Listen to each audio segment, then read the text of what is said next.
Okay, greetings aspiring scientists. Welcome to my lecture today, the final one on electron configurations, for a standard level anyway, in the IB curriculum.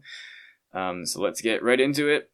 Go to my slides. So this is 1.3.5, actual electron configurations, the thing that you're probably going to spend the most time working on and doing practice questions. Alright, so I just want to review a little bit. We've had the idea of the Bohr model, which is a planetary structure, kind of like electrons orbiting the nucleus.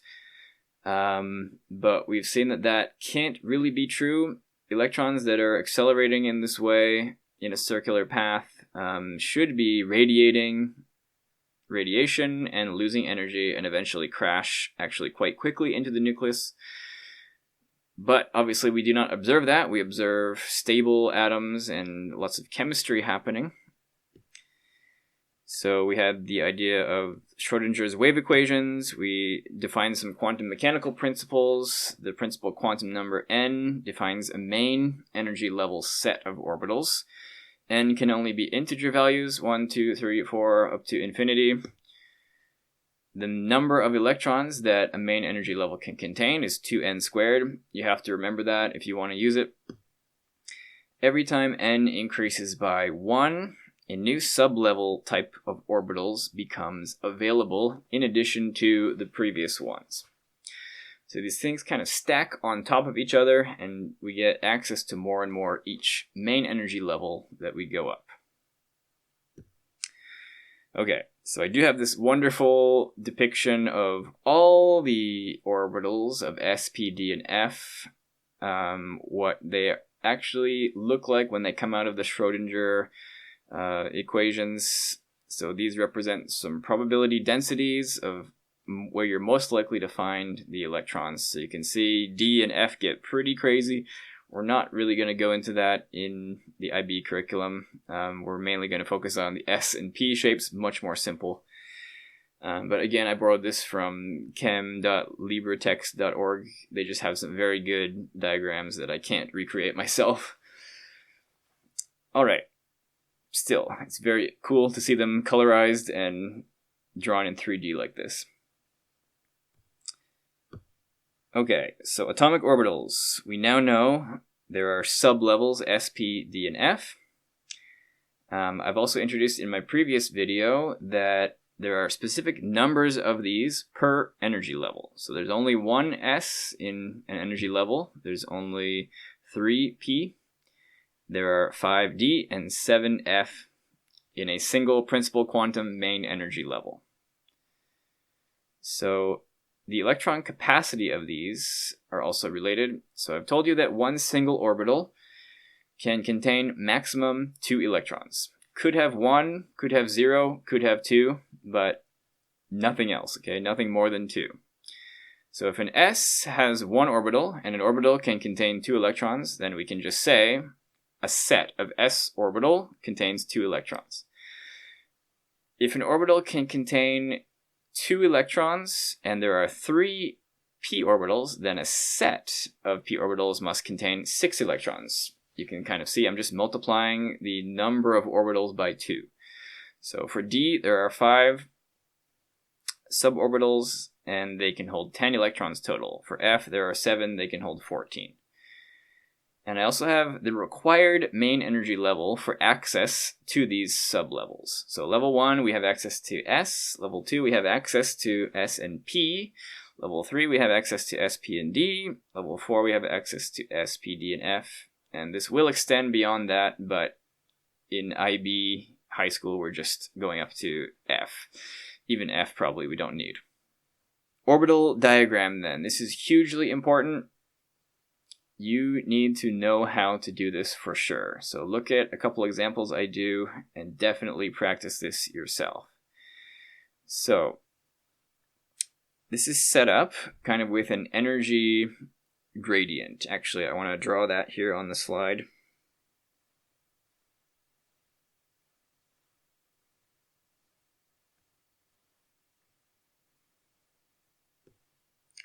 So where it says lowest to highest, what this means is, I think, potential energy. E.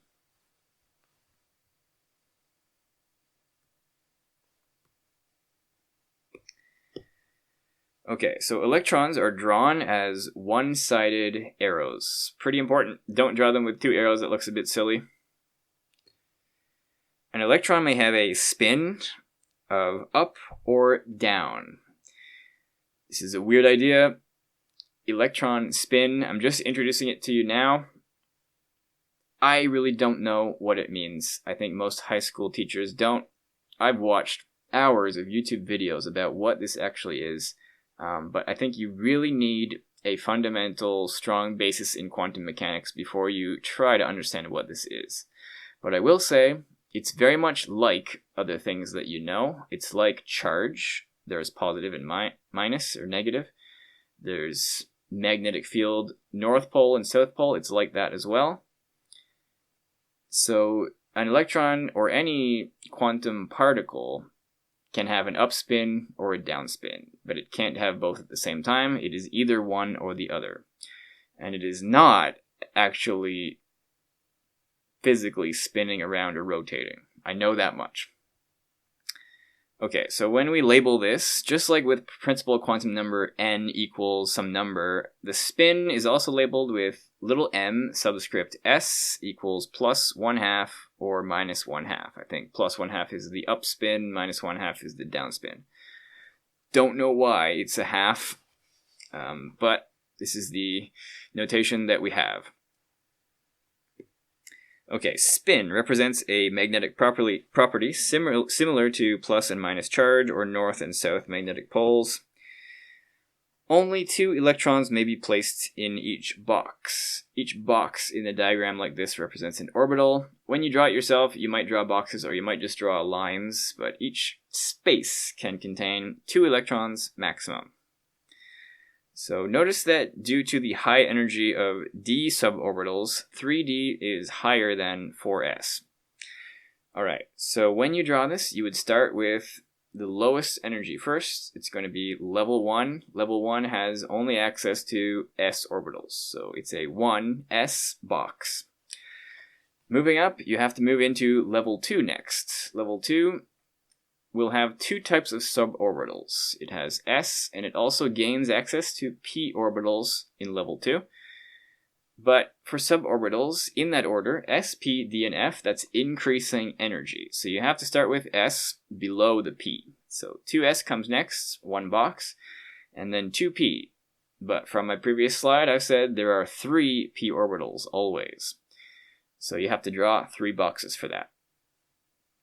Alright, what's beyond that? Well, we've done everything in level 2. It only has access to s orbital and p orbital. So we have to move up to level 3. It has everything we've had before. 3s below 3p. And then this is where things get a little bit weird. It just so happens that the 3d is higher energy than the next principal quantum number, level 4's lowest, which is 4s. So you just got to do that little flip at the top here. I think for IB, all we really need to know is up to 3d. Okay, so just practice drawing this from memory after looking at my slides or textbooks or whatever resources you have. You have to be able to draw this. Some other notes. So what I've got as an example here is helium. Helium is atomic number 2, so a neutral helium atom has 2 electrons. I put them in the lowest level. So if both of them are in one orbital, one of them must be upspin and one of them must be downspin. And then that configuration, that diagram is done for helium. So we haven't used anything above, but it's still good to draw it as empty and blank. Another note, so orbitals in a sublevel are said to be degenerate. This means that they all have exactly the same energy, and an electron, if it enters this region, will not prefer one over the other because they're exactly equal energy. Usually it would go for the lowest, but since these are all degenerate, the electron does not prefer one over the other. So that's only really applicable to P and D. S, only having one space, doesn't have any degenerate orbitals. Okay. So I want to go to the whiteboard here for a second, just to show you what you should do.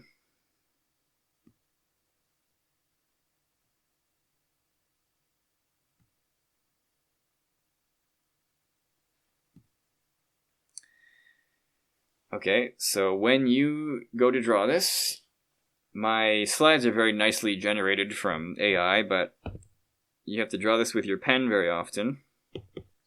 Okay, so you have to draw this with your pen very often, so start by indicating which direction has increasing potential energy. Some people do it down, some people do it up. I recommend doing it up, it just makes more sense, I think. So you need to label and identify all the orbitals. So we start with a 1s. Above that is a 2s. Above that is a 2p3 degenerate orbitals. And I usually like to draw this a little bit diagonally above to the right. Like that. Above that is level 3, so 3s. 1 orbital. 3p, 3 orbitals. And then recall that 3d, which we have access to, will come after 4s of the next level. So I'll go back to the left, indicate a 4s, 1 orbital, and then I need to indicate 3d at a higher energy level than that, slightly. So way over here on the right, 3d, 5 spaces that can hold 10 electrons. Okay, so this is really the way I would recommend that you draw this, like space it out, so we can clearly identify what's higher and things aren't too crowded. You'll also notice principal or main levels can kind of be diagonally organized. So I have level 1 kind of here, I have level 2 then, diagonally here. I have level 3 then, diagonally here. And then I would have level 4 above that. So it's really good to visualize it in this way and just practice drawing it. Okay, I do that from memory. You need to be able to draw it from memory as well. If you fail, go back and look at it and then try it again until you can do it like 3 times in a row with no mistakes. Seriously. Okay, let's go back to slides.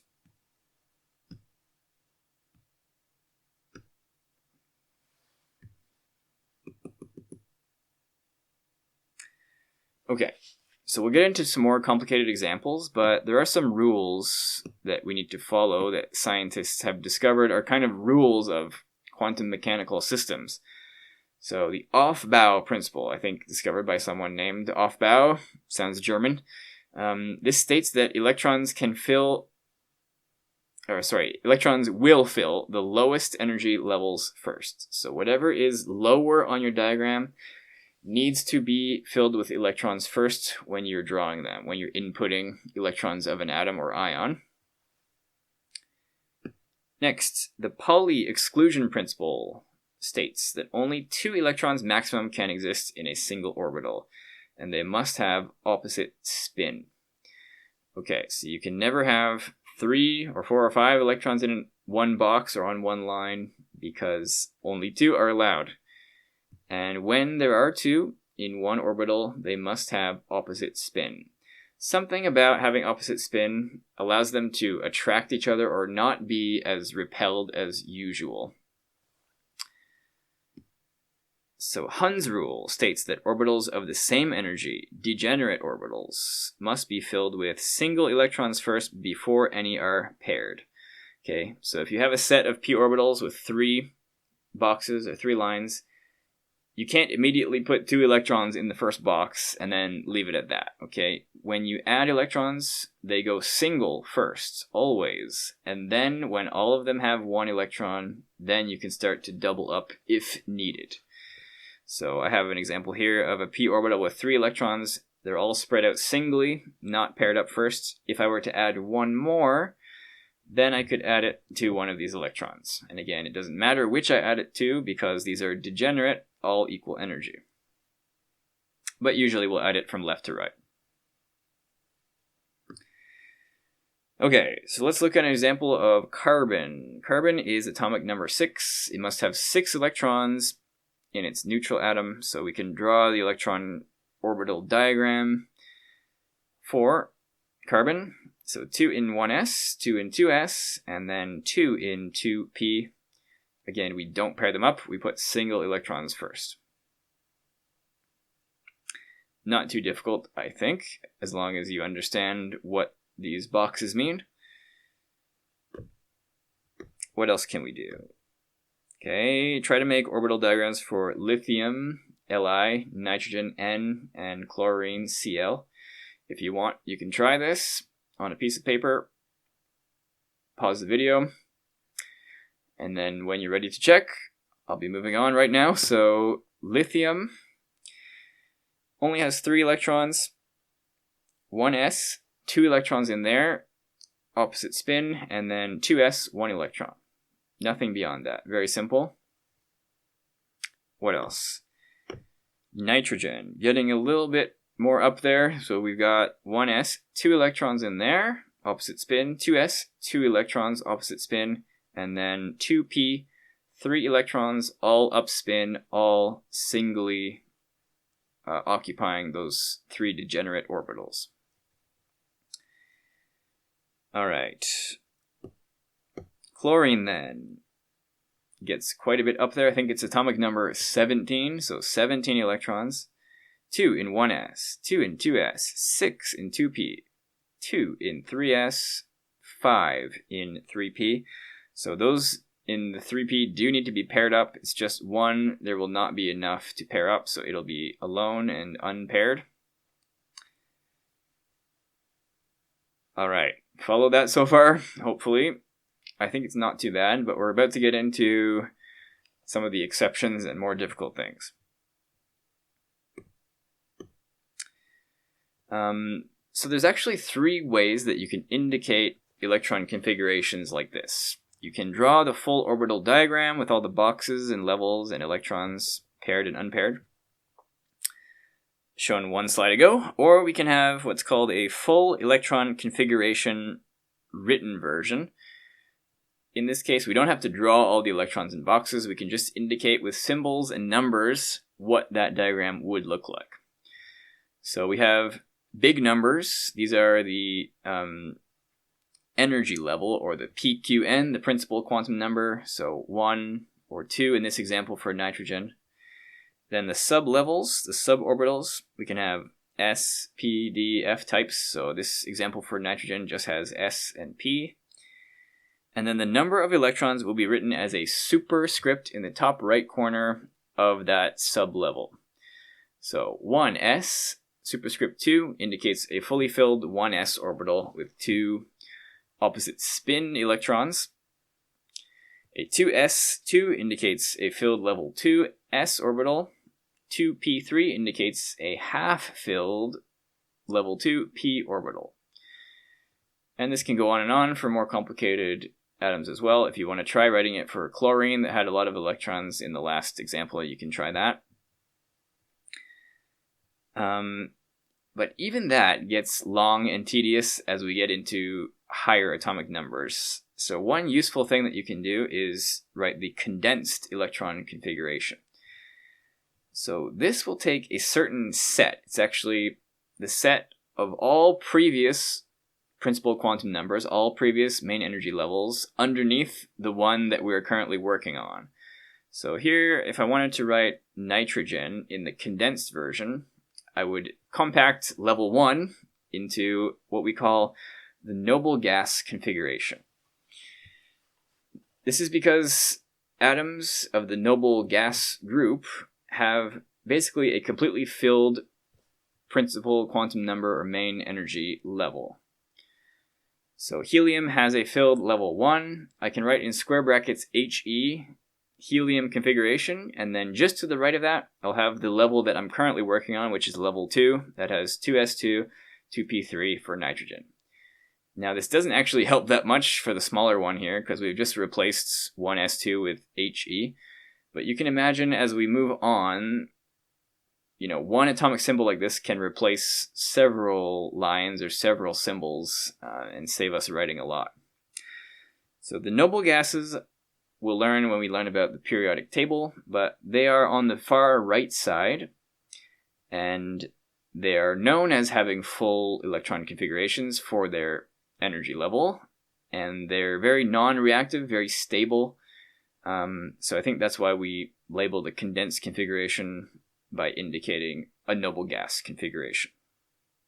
So other noble gases are neon, argon, krypton, xenon, and radon. You'll often see those, especially the earlier ones, used to indicate condensed electron configurations.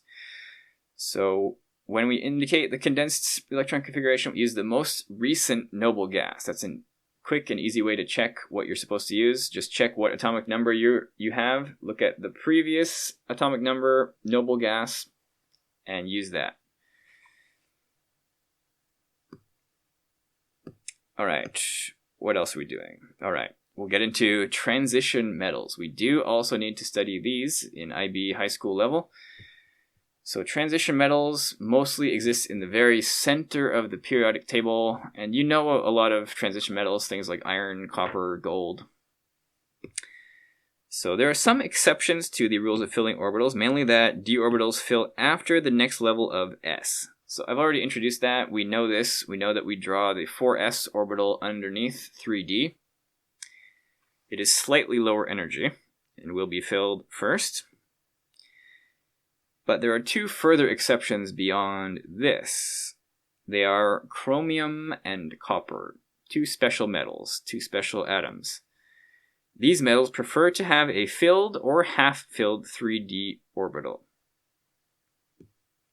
rather than a completely filled 4s orbital. Okay, so what I've drawn here on the right is the configuration of copper. And it looks wrong if you follow the rules that I've introduced on previous slides, because the 4s doesn't have a filled orbital. This atom has filled up its 3d before the 4s. Something has gone differently here.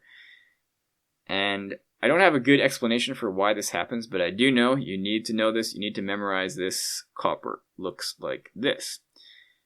I think one reason is that there's particular stability in having a balanced system that is completely filled or half filled. And for some reason, it's more important for the d orbital to be balanced in this way than the 4s. Okay, specifically this is for copper and chromium. So what about chromium? Same thing here, it's just it has half filled 3d before it fills up the 4s. And I've also written the condensed configuration there. It's argon is the most recent noble gas in square brackets, and then 4s1, 3d5. So you'll notice, even though we're kind of on level 4, still have to include the 3d in this condensed configuration because it is above that 4s. Okay, so chromium and copper, please remember they are exceptions. They're very often on IB exams, especially just paper 1, asking you to indicate electron configurations.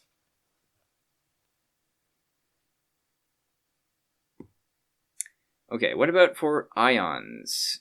Remember that ions include cations and anions, atoms that have gained or lost electrons. Those electrons will also appear or disappear in electron configurations, diagrams like this as well. So orbital diagrams can be drawn for ions as well as neutral atoms. So what I would recommend, always draw the regular atom's configuration first, when it has not lost or gained any electrons. Then add or remove electrons according to its ionization properties. So for cations, you're going to remove electrons, and you must remove them from the highest energy orbital of the highest principal quantum number.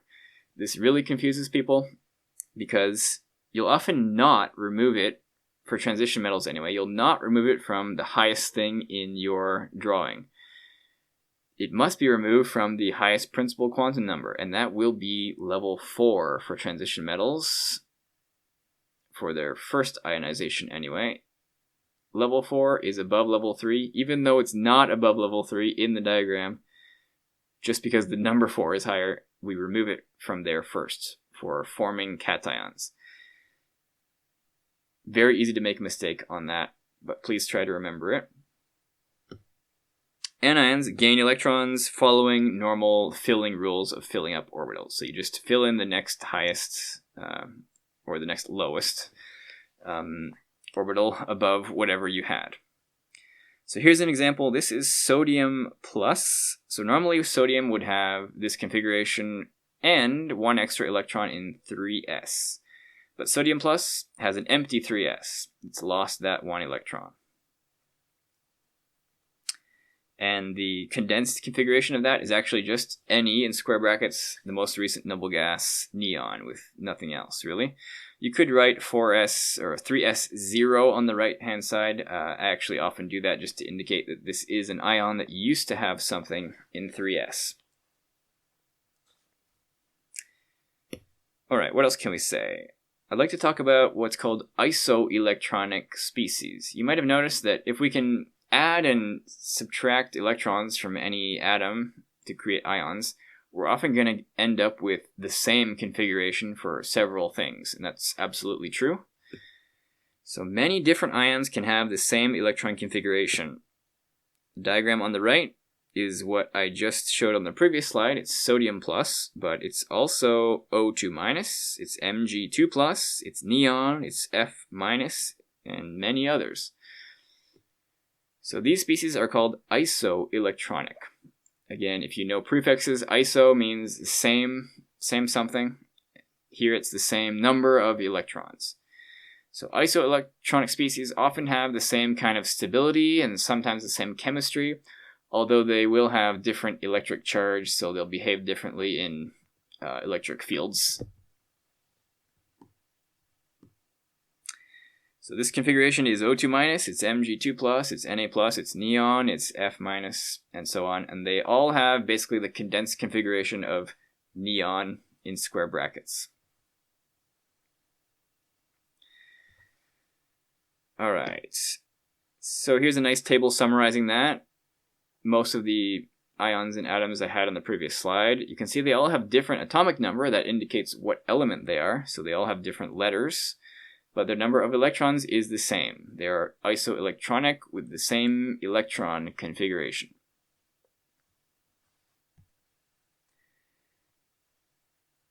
Alright, so remember that chromium was a special exception, right? So I want to just give you guys one of the absolute challenges.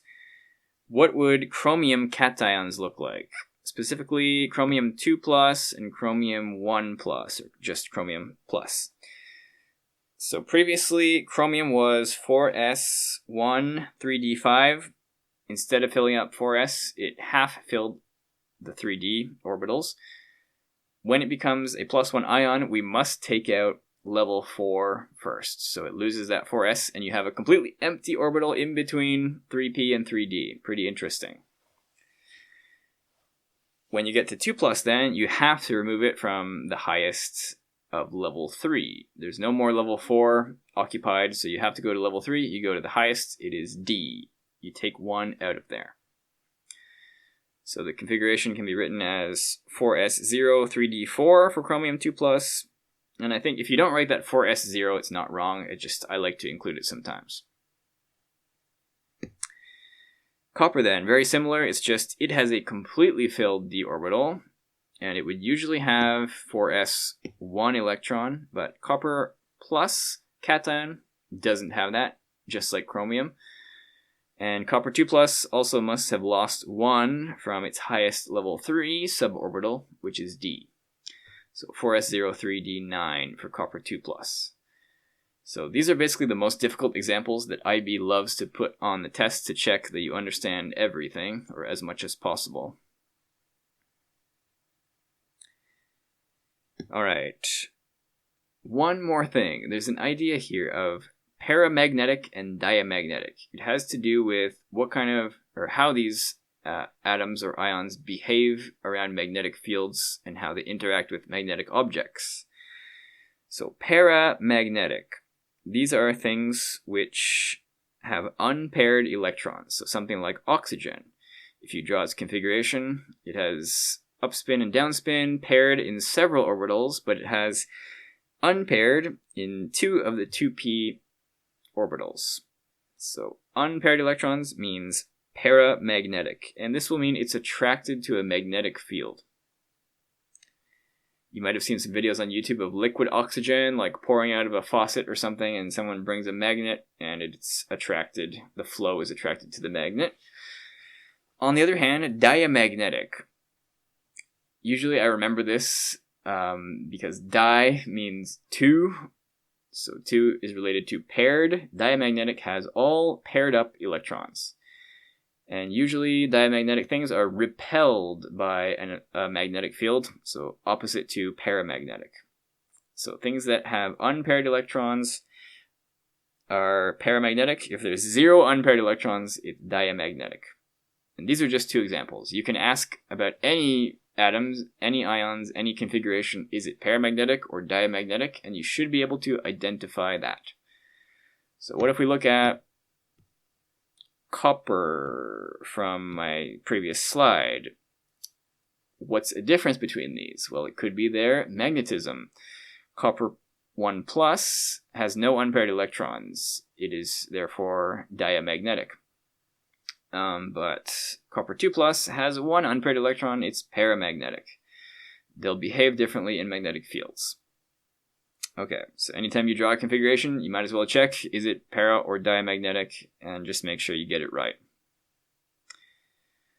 Okay, if you want more practice, I'll give you ones that I think would be good for you to practice. How about aluminum, phosphorus 3-, vanadium 2+, beryllium, chromium, bromine, no ions there, just 0 state, and boron, copper 2+, and oxygen 2+. Again, try to do them without looking at any resources like my video or online websites or your textbook. And to get a full variety of practice, you should draw or write the different types of configurations. So full orbital configurations for some of these, condensed configurations, and orbital diagrams. These are all different things, remember. The configurations themselves are just lines of text, but the diagram includes a full orbital drawing with single electrons, arrows.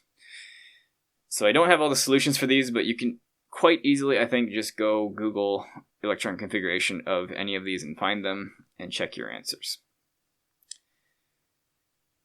All right. So that brings us to the end of electron configurations, but you're not really done until you can draw or write the electron configuration of any atom or ion under, I don't know, atomic number 60 or 50 maybe.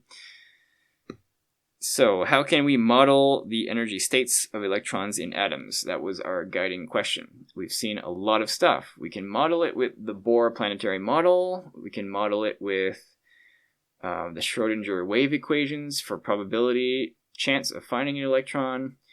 We can model it with energy profiles like the Lyman-Paschen Balmer series, transitions. And we can model it with orbital diagrams and electron configurations as well. So these are all things with different levels of depth and detail, and they'll hold up under certain levels of scrutiny or experimentation. For example, the Bohr model, if we try to model the electron rotating around, it doesn't actually work. It should crash into the nucleus. But just for our energy level diagrams and the purpose of, counting where electrons are in what level, the Bohr model actually functions just fine. All right, so that brings us to the end. Next time, we'll move on to the mole and how we actually start doing stoichiometry and calculations of chemical reactions, balanced chemical equations, those kind of things. It's been a long journey, but I'll be happy to get there. All right, thank you for listening. Hope you learned something. Get to practicing. That's all.